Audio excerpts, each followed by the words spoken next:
Hello and welcome to Held in Our Hearts Baby Loss Podcast. We are an Edinburgh-based charity providing baby loss counselling and support for bereaved families. We are committed to ensuring that no family has to face their journey of loss alone, and we wanted to create this podcast to reach out and share stories, encouraging greater connection and understanding.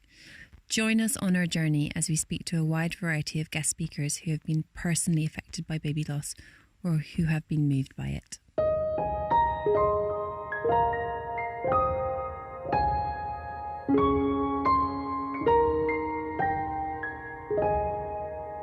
Hello, my name is Angie and welcome to episode 7 of our podcast.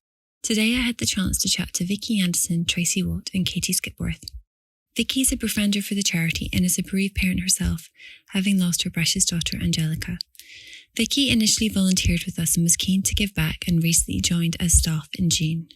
Tracy is both the fundraising manager and befriender as well, and is proud mum to Lewis, who would have been 30 this year. She previously worked for a housing association and came on board 5 years ago, initially as a befriender and sports fundraiser. Katy is a befriender as well and a bereaved parent, having lost her baby boy, Alex. Before she joined us, she worked in health and safety and project management in the private sector and has joined us in August this year. Together we had a wide-ranging conversation about how families, friends and colleagues can support a bereaved parent. Together we discussed the taboo around baby loss, some of the challenges or fears that people can have, such as worries about causing further upset, not having the right words, or feeling like they want to fix things but can't. We spoke about the importance of listening and understanding that everyone's needs are different and being sensitive to that, and why the loss of a baby is different to any other bereavement. We also chatted about how simple things can make all the difference. A shared cuppa, a text on a birthday, a check-in call, just being there for someone. I hope that you found the discussion insightful and that you have a better understanding of ways you might be able to support someone affected by baby loss and make them feel less alone. As always, if you or anyone you know has been affected by baby loss, please reach out to us at heldinourhearts.org.uk or email us at info@heldinourhearts.org.uk. And now let me introduce the lovely Vikki, Katy and Tracy.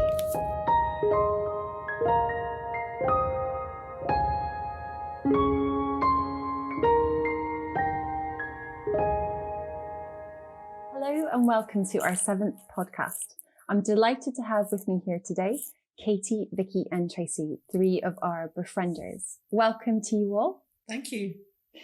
So it's lovely that you're here. So Tracy, if I can come to you first, I'm wondering if you could tell me a little bit about yourself and how you became involved in the charity. I have been involved with the charity for a few years now. Firstly, as a bereaved parent, I lost Lewis, my son, just over 30 years ago, and sought support just a few years ago. And then I came to work with the charity 3 hours a week through running and sports fundraising, which I very much enjoy and still do with the charity. I then trained as a befriender and have went from 3 hours a week to 30 hours a week. So I work as a fundraising manager and I still support parents as a befriender. Fabulous. Thank you for sharing. That's quite the journey that you've been on, from, losing Lewis and then coming on board for 3 hours and now full time. Thank you. So if I can come to you next, Katy, and you're newer into the organisation, but I'd love to hear a little bit more about you as well. Hi, thanks, Angie.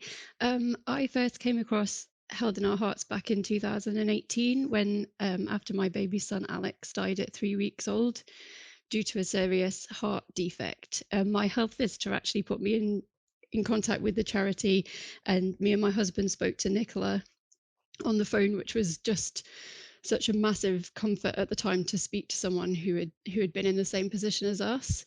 So I kept on talking to Nicola and another befriender, Rachel, over the years. And then this summer, I've just started working as a befriender myself, which has been a big change from my previous jobs. I used to work in engineering, but it's just been incredible and such a privilege to hear from so many families about their babies and their journeys through loss as well.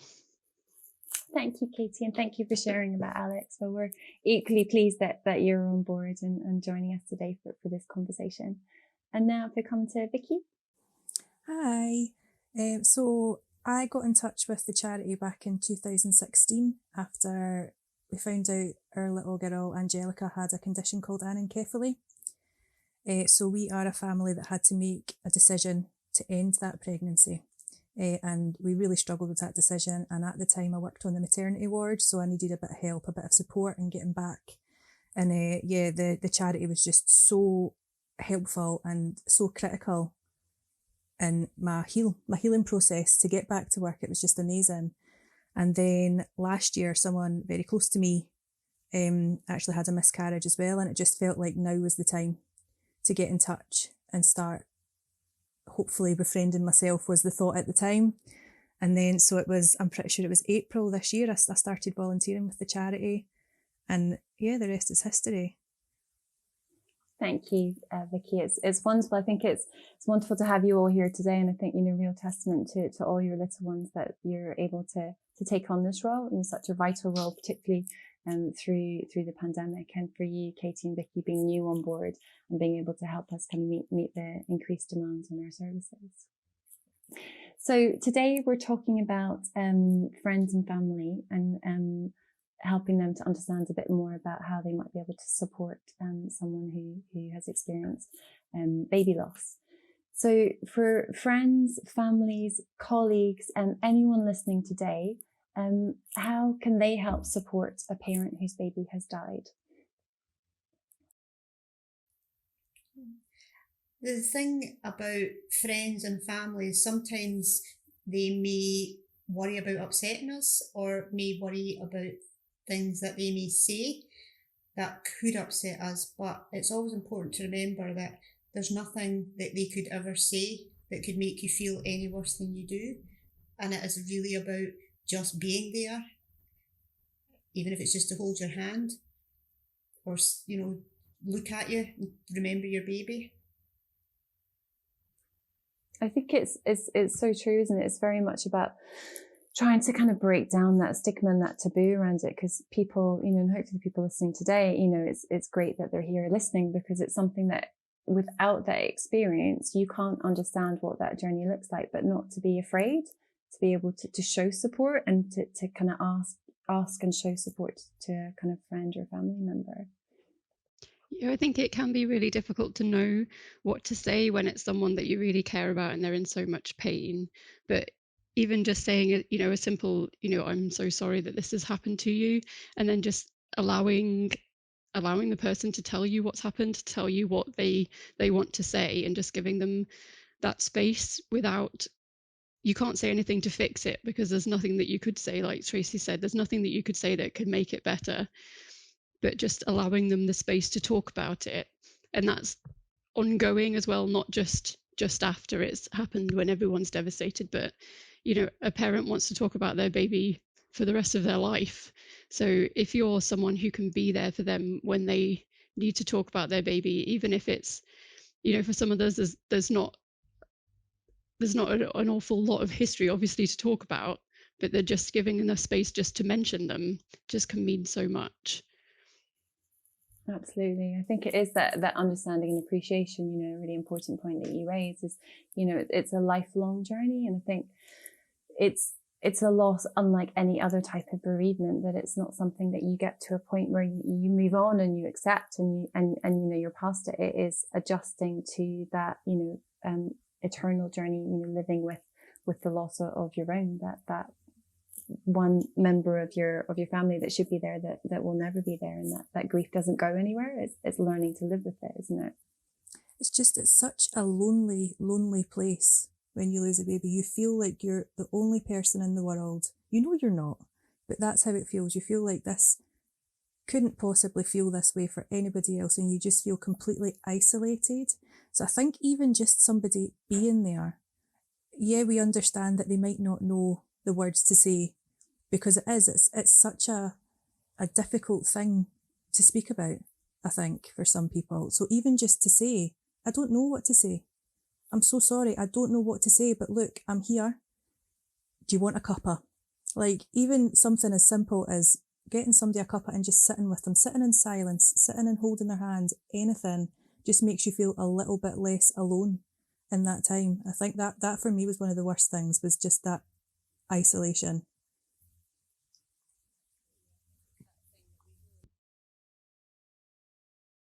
With us for support to say, I don't know what to do. I don't know what to say. Like I don't have the words. And like you said, Tracy, that real worry and fear that they're going to say something that's upsetting or distressing. And almost sometimes it goes the opposite way, where people don't say anything, or, you know, we have family members, bereaved parents that say that neighbours see them and they cross the street because they don't know what to do. So it goes back to your point, Vikki, about being alone and feeling that lack of support. But some really, really simple suggestions, like saying, make your cuppa, you know, I'm here. So thinking about, for those people that are listening that maybe really, really struggle with that, like what do I say? What are the right words? What are the wrong words? What would you say to them? What advice would you have to kind of help reassure them that, you know, there aren't any right words, you know, just to be there? What advice would you give? I think it's knowing that there are, you know, saying to them there are no words, and we appreciate that to start the conversation is quite often the hardest part. And looking back over the last 18 months, when we've all been living at home and in lockdown, you're not passing somebody at a water station or making a cup of tea at work. Our work environment has been at home. So it's even just picking up the phone to say, look, I know you're at home and I know it's been incredibly difficult, but do you want a chat? You know, and I am aware that you have been at home and you've lost your baby and we haven't been able to see each other, but it's almost saying, I'm sorry, and can we talk? Can we meet for a walk? So it's known sometimes there aren't the right or wrong words, but just saying, I'm here, as Vikki said earlier.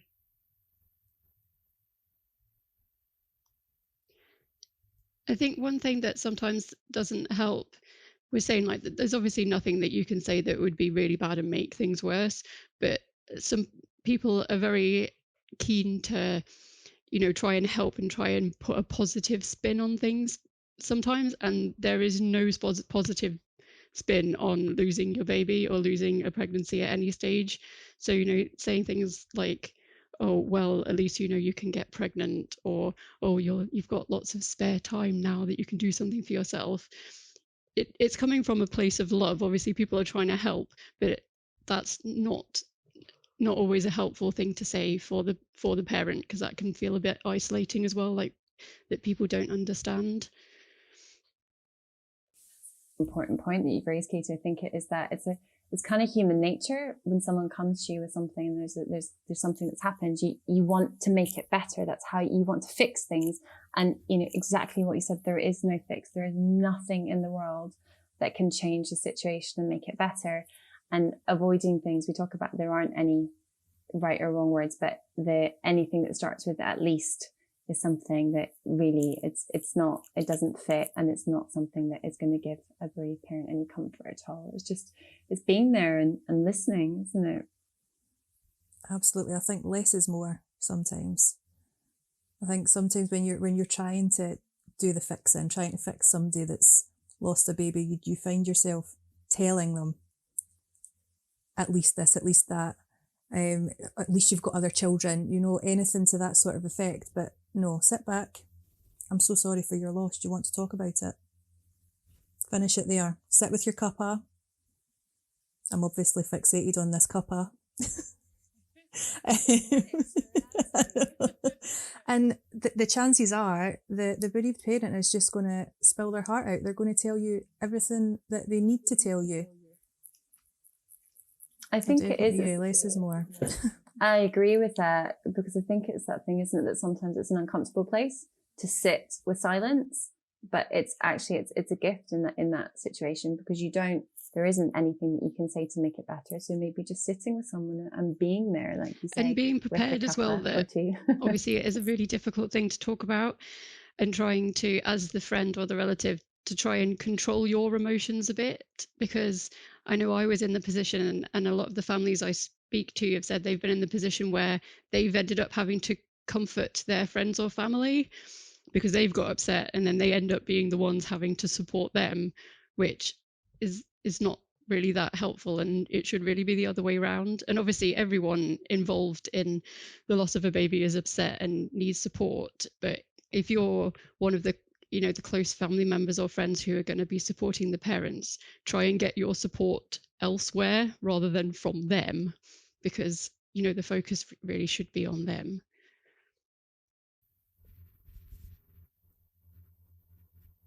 Also think as well the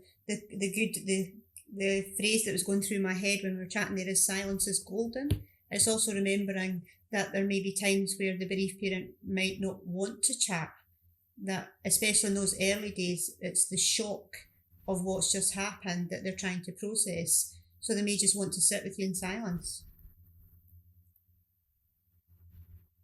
I think as well, it's remembering that, and you'll know that when in your roles for the charity, is that every family is different, and for some they might want to talk a lot, but for others they might just want that comfort of company, like you say, and understanding that it looks different for every family. So now, thinking about conversations from a bereaved parent's perspective, we often hear that they don't want to burden friends and family with their sadness and don't want to bring others down, especially as the weeks, months, and maybe even the years go by. Why do you think it's hard for bereaved parents to share how they really feel? I think, as Katy said earlier, it's sometimes sometimes, especially again going back to the last 18 months, everyone's been going through some sort of trauma in their life through COVID. So sometimes it may be a case of they're scared to share about their baby because they know they've been going through something in their life and they may not want to upset them. But it's remembering as well that, your baby was here, and you if you're able to speak about your baby, and it's starting those conversations, as I said before, can be difficult, but also it may be someone who's not been around when your baby was born, and they may have heard that you've had a loss, or that you've maybe moved area, so you're maybe making new friends, so that might be difficult to bring that up and share with people at that point as well. What do you think, Vikki, about how difficult it can be sometimes to share how you're feeling? This is going to sound probably a little bit ridiculous, but for me, I didn't want to share. I wanted Angelica just to be mine for a little while, which probably sounds a little bit strange, but it was grief and it was hard, but it was my grief and it was my pain and it was my baby. So I suppose it was a little bit of selfishness on my part. But I totally get what Tracy's saying about, like, you don't want to, you know how hard it is on yourself and you don't want that to happen to anybody else. But yeah, there was definitely a little bit of selfishness from me when I lost Angelica. I don't think that's strange at all. I think it's what we said before, wasn't it? That it's so different for everyone. I think, grief is such a personal thing, and it looks different and feels different for everyone. And, we talk about that a lot, the kind of ebb and flow, that, it's not a linear process. You can take you here, you have your ups and your downs and things that you think you're fine and you're absolutely floored by. So I think for you, that's what was right, was to kind of keep that grief private and to keep Angelica and your feelings private, in those early days. How about you, Katy? I agree with what Tracy said a bit earlier on about how over time it changes as well, because I think when it's very first happened, obviously it's a really big shock for everyone and everyone's really traumatized by it. But I think for friends and family, life still moves on, whereas for the parents, your entire world has just stopped. There's nothing else. And so after a few weeks or months, and everyone else is beginning to think, oh, maybe they're starting to get over it a bit now, and they're moving on. And for a lot of people, they're just not, and you still want to talk. You still want to talk about the baby, but you feel like you're just repeating yourself. but you still need to do that because you still need to talk through it. So having people who are there and who are willing to just listen to you over and over again, if that's what you want to do, and and not be pushing you to move on before you're ready, because like you said, you can never move away from it. You just have to learn to live with your new normal and live with your grief, but it takes a really long time. And like we keep saying, some people will want to talk a lot. I was probably one of those people. I always want to talk a lot about Alex. Some people might not want to talk at all, or they might not want to talk usually, but then there might just be one time when they really do need to talk about it. And so if you can be there for them at that time, that would mean so much. And it's, again, like we're saying, I know this podcast is supposed to be about how to talk to a bereaved parent, but I think, like we've said, a lot of it is actually about listening. And it's about maybe not worrying about what you're saying, because what you really just need to do is listen and just be there with them and say, I'm sorry and I care and I'm here for you. Yeah, I think that's a real kind of crux of the discussion, isn't it? As much as we maybe should have called it listening to bereaved parents, because I think it's a real skill in itself and something that, we all do every day in our jobs. But I think for when things are busy, and particularly at the moment when there's so many other pressures, and if you're supporting a bereaved parent, really it is that real act of listening and being able to just sit and make time and put all distractions away and sit with someone and see how they are. Just as we're talking and listening to you all, at different stages, it would be really interesting to hear from yourselves, maybe about your own personal experience for families that we support, about anniversaries, and how family and friends who are listening, how they could support a bereaved parent that they know around anniversaries, but not just the first, but kind of as we go forward. What advice would you give to help support families around those milestones?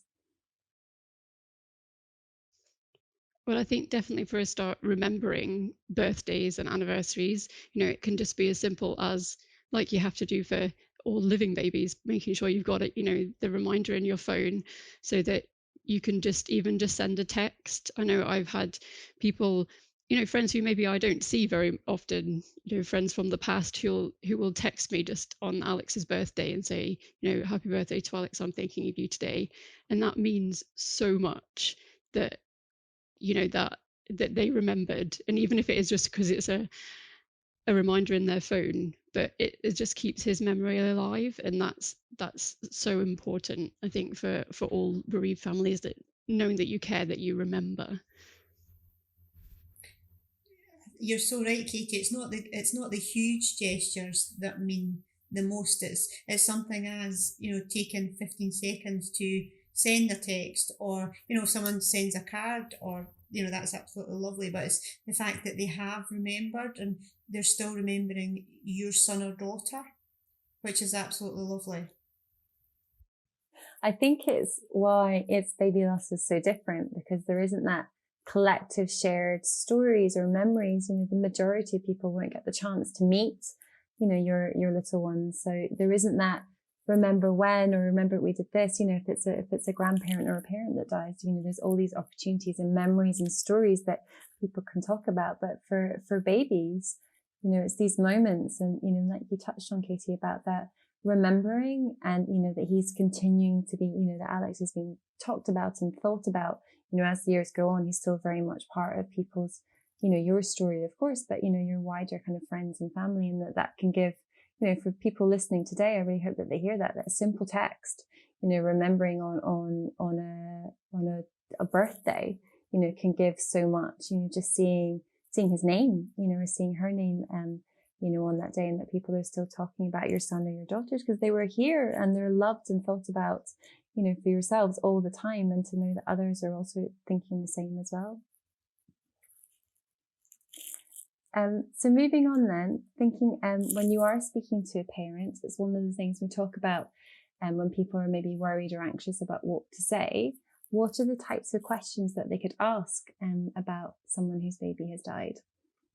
I think these kind of questions are always going to depend on the type of loss that there's been, how early or late it's been, and obviously if the baby was born alive or not. even for, you know, earlier losses, you can ask if it was a little boy or a little girl, what baby's name was. And baby can be named at any gestation, and it's always lovely if people ask you what your baby's name was. And then for later losses or babies who were here and then sadly died after they were born, you can ask all the usual baby questions. You know, how big were they? Did they look like mum or dad? Did they have much hair? But again, you'll know from knowing the parent yourself whether that kind of question is going to be welcome or not. Some people will really welcome that and want to talk about it, and especially at first, some people will find it just far too hard. So, you know, you have to obviously use your own judgment on how well you know the person and how well that's going to be received. But for some parents, just asking, because not many people do, you know, asking questions, even if it's just, you know, what was baby's name, that can really help. I also think as well that if someone, when they do, as you're saying, Katie, you know the family, you know the person, but asking them about their baby's name or even why they chose that name, because there may be a particular reason, you know, or a background or a story as to why they actually chose that name, and that can be something that will mean so much to a bereaved parent and something they probably won't get to share quite often. And I know when people used to ask me, oh, why did you choose Lewis? And I explained to them, you know, I'd been there on holiday and that's why we chose, the background as to why we chose it is always, and it's always nice because it always makes me smile when I think about that, you know, why we chose the name Lewis. And I think that's always important to remember, that there's a story behind every baby. Yeah, absolutely. I think ask something, ask anything. Don't just say nothing. I think, as much as I said earlier, like less is more, at this point, that's when it's going to feel the most awkward, I think, is if you stand there and say nothing. Like Katie said, and Tracy, both of you said it, ask what their name was, ask anything. But yeah, asking nothing just feels awful. It puts you back into that isolated space again. Like, it makes you feel like you can't talk about your baby. If people aren't asking, then they don't want to know. So I'm not going to tell them.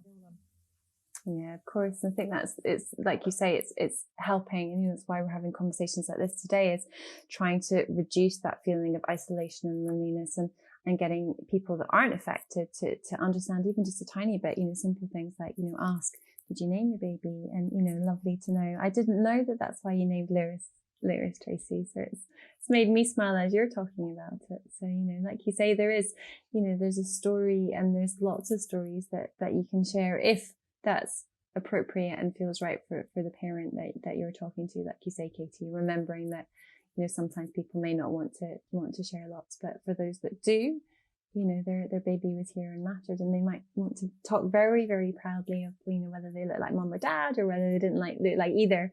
And, you know, these things are really important, and it's breathing life into their legacy and their story, and their names still being mentioned. I think on that as well, Angie, sorry. I was lucky enough to have Alex for 3 weeks. He lived for 3 weeks. He never left hospital.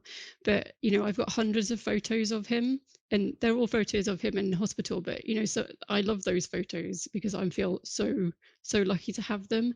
But I remember there's only one person has ever asked me to see a photo of Alex. It was a man I used to work with, and I was just so grateful for him that he was, you know, kind of almost brave enough to ask, you know, do you have photos? Can I see a photo of Alex? Because, you know, I was so proud to show him that. But he was the only person who ever asked me, because I don't know if other people didn't feel comfortable asking, or they wouldn't think that I would want to. But, you know, again, exercising your judgment on the circumstances and how well you know the person, asking to see photos if there is, because every parent is proud of their baby, and if a photo is all you've got, and you're just so grateful to be able to share that with someone and show how proud you are of them. Yeah, no, of course. I think it is that thing. We're lucky now that there are there are more opportunities for photographs to be taken. And like you say, Alex was here for 3 weeks, so you'll have lots and lots of photos. I know it was lovely to see his picture pop up on the video recently of the fundraising challenge, and to see his little face. So it's lovely that a colleague asked to share. And I think for people listening to hear that almost every family that we would know would have pictures, and if they want to, would be pleased to be asked to share those pictures. Also think as well that sometimes a parent who's had an earlier loss are found through families that I've spoken to have shared their scan pictures. So that may be something that someone might want to do as well, because, every single scrap of anything that you have is an absolute memory. So whether it's a scan picture, whether it's a small pair of socks, whether it's, a whole outfit, every single thing you have, you cling on to dearly, and as proud parents, if you can and are able to share them. So, sometimes it may be even asking if they had a scan picture as well. Yeah, absolutely. That's a lovely idea. I think, like you say, anything and everything that you've got, it's those things that you're left with, isn't it? That you've got that, kind of speak the story of your wee one. So we touched on this a little bit, but I'd be keen to hear a little bit more of your thoughts on thinking of families that we support, who there are a number who are longer ago bereaved. And we know that for them, that can be quite difficult to share about their little ones. And it might be that friendships have moved on and they might not know that they've even had a loss. So for those families that are longer ago bereaved, how can friends and families support them? I think it goes back to that age-old thing of just talking about their baby. Is, if they've chosen, and thinking of my own experience, I left Edinburgh where Lewis was born to go and live up north for a while. So for a lot of people that I first came in contact with, they didn't know that I had another son.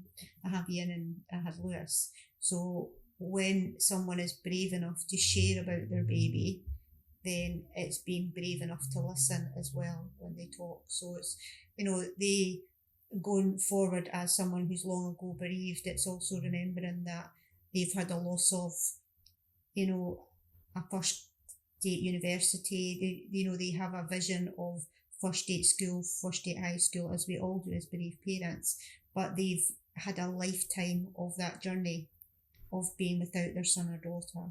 So it's, if they decide to share, then it's being brave enough to listen. And I think with that as well, it's because obviously when you tell someone that something like this has happened, it can be a huge shock for them. They're not expecting it, and you might just freeze and not know what to say. And so it's okay to come back to it at a different point. Even if you think back to the conversation, you think, oh no, I didn't handle that very well at all because it was such a shock. The next time you see them, or not even the next time, just later, you don't have to just ignore that it's happened. You can bring it up later, and the friend will probably really appreciate that if you then ask them at some other point to say, or could you tell me a bit more about your son or daughter who died? It's kind of giving them that opportunity again to talk, even if, because it is really hard if it just comes out of the blue and you weren't expecting it. Not everyone is blessed in social skills so much to know exactly what to say in that kind of situation. So just saying it's okay to bring it up at a later date when you've had a time to kind of think about it a bit more. Yeah, I think that's especially applicable in a work setting. We know that we do a lot of work with corporates, and where that baby loss affects so many, that sometimes in post-COVID times, kind of meeting at the water cooler or getting a coffee, and these things can come up, and I guess it's picking the right opportunity or setting if you do want to have that conversation, if you want to revisit it, like you say, that you can come back to it another time, and have that opportunity to maybe in a quieter, kind of more opportune moment to kind of ask more, and that it's okay. It is for people, it still is a sad and very shocking subject. So when it comes out of the blue, you ask a question about, your family life, and you hear the response. Some people, it can really struggle at the time to respond at all and don't know what to say. So coming back to it is a really good idea. So what would be one piece of advice for people listening today that you would share with them if they're thinking about how best to support someone that they know that's been affected by baby loss? Just be there. Just in whatever capacity that might be, if like we're talking about being in COVID times and things like that, if that means just sending someone a text, send them a text. If that means FaceTiming or Zooming, anything, just be there in some capacity. You don't have to try and have a massive conversation about it, because it can be difficult. It's traumatic. It's not an easy thing to speak about for anybody. But to just be there, and let's go back to the cuppa, and just sit there in silence, holding their hand. It literally just means the world. And the bereaved parent is never going to forget that person. They know that they are their person now. You know, they know that they can go to that person if they ever need anything. Absolutely. I agree. A cuppa, virtual or otherwise, a cuppa, Exactly. just to be there. How about you, Katie? What would be your one piece of advice? Yeah, I would agree with Vikki. It's around like making space for it, because I know Alex was my second baby, so I had my daughter Robin, who was 2 at the time, and so after Alex died, obviously I had Robin with me all the time, and so mostly I was meeting my friends with their other children, and a lot of them were pregnant and having babies, and it was a very difficult situation to be in, and it wasn't particularly conducive to having a heartfelt conversation. You're trying to talk to someone whilst there's a room full of screaming 2-year-olds about something so difficult is really not the best place to do it. So it's trying to make space for that person if they do want to talk, or you feel like they've tried to talk to you but it's not been the right time, trying to make time for them and say, yeah, come on, we'll have this cuppa, because it's very important. Where it's somewhere quiet, where you've got space and time to just say what you want to say. And again, like we were saying before, even though we've called this about talking to people, really it's about listening. And yeah, just being for someone at such just the worst time of their life. It means so much if someone can give you that space and that support. Great, thank you.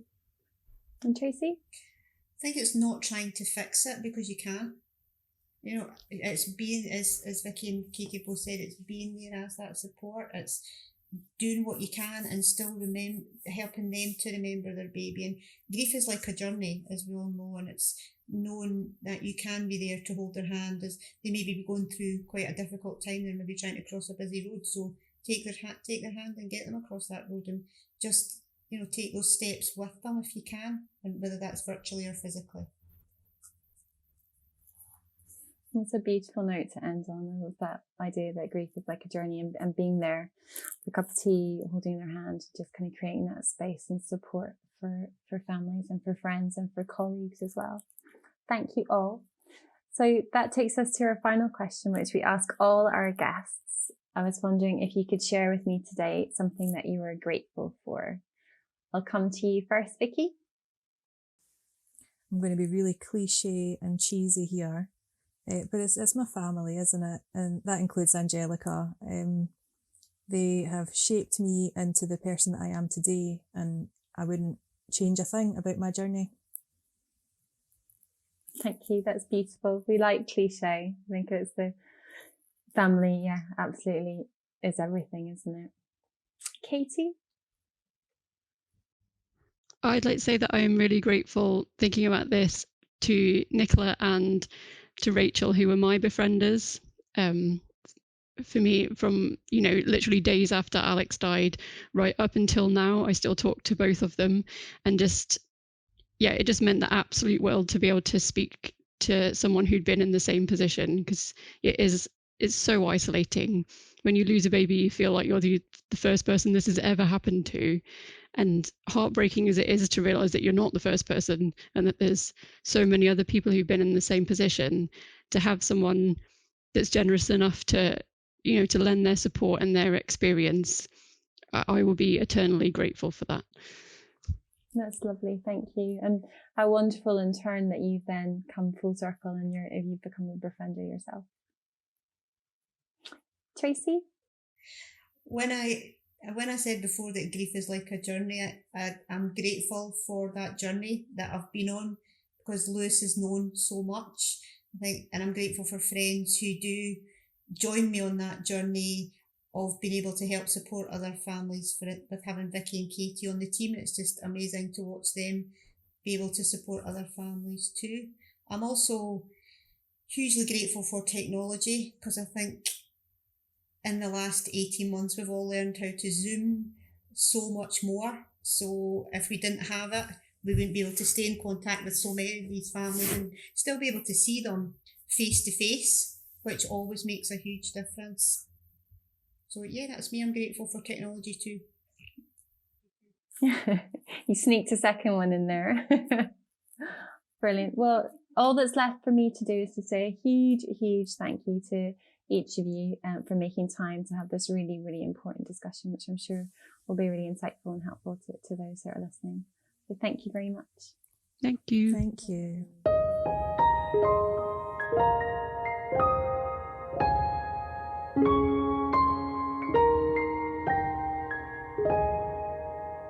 Thank you so much again to Vikki, Katy and Tracy. I hope that you found our discussions today were helpful in gaining a better understanding of baby loss and how you can offer compassionate support to a family member, friend, neighbour or colleague. I hope it also gave you some useful advice and guidance on ways to chat, show your support in those early days, but also as time passes too, over the weeks, months and coming years. I hope by hearing about simple gestures like making a cuppa, sending a text on a birthday, asking what baby's name was, or just simply being there, can help when thinking about how you might be able to give a bereaved parent some comfort at such a painful time. As always, please reach out or follow us at our website heldinourhearts.org.uk or email info@heldinourhearts.org.uk if you need support. You can also follow us on Instagram, Facebook, Twitter and LinkedIn. Thank you so much for listening, and we hope you will join us next time.